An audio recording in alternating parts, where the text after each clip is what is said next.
Food Panda sa ano to Grab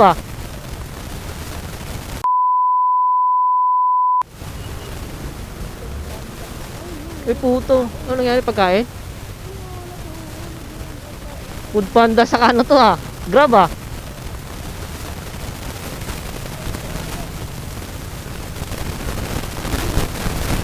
Tapon yung pagkain.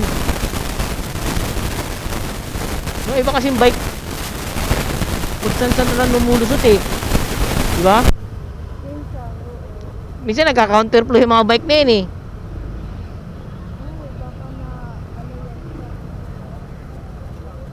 tama sakto pa naman gumo. Baka pa pag ganito siya dito.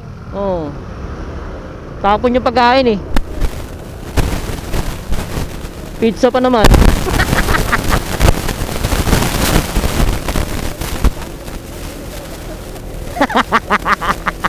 Buti na lang walang delivery yung food. Yung Grab food.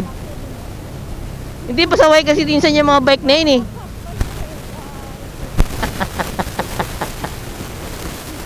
Talpukan.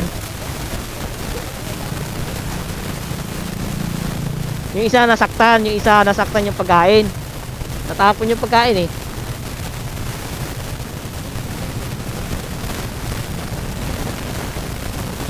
pilay. Pasaway yung mga bike ayaw na lang sumunod nagka-counterflow pa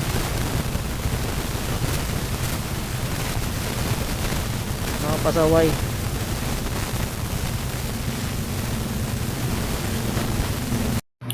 Ayun guys, so nakita nyo naman siguro yung salpukan ng na hindi na masyadong nakita kasi medyo malayo ako salpukan ng yan ng Grab and Food Panda. Pati pa naman sa kalsada nagsasalpukan sila, di ba? Nag-aaway-aaway. Pati nagkakagawa ng customer pati doon sa kalsada na nagkabanggaan sila. Kaya yan guys, ingat-ingat. Minsan kasi mga pasaway din kasi mga nakabike. Yan. Talagang minsan nagka-counterflow, nagguna, stop na, ayaw pa mag-stop. Kahit bawal ang mga lisensya. Pasaway talaga itong mga nakabike sa BGC. Sa BGC guys, kung saan na lang kasi mga yung mga bike naglulusot-lusot, di ba? Kung saan naglulusot, mga pasaway.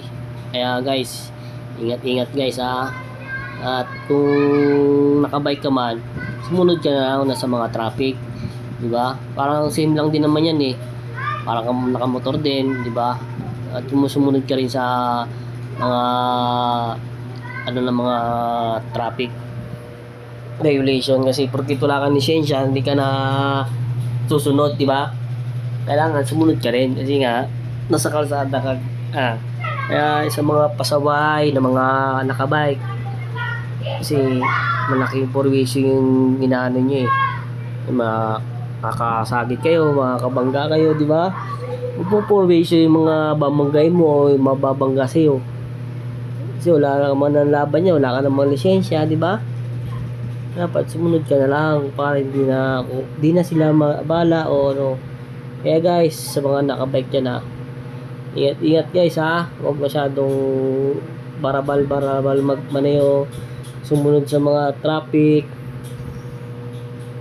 yung mga parang nakamotor ka na rin yan guys. Kaya lagi mag-iingat guys sa kalsada and ride safe sa inyo and always at lagi magdadasal pag papasok o pauwi o babiyahe kahit saan man makarating guys.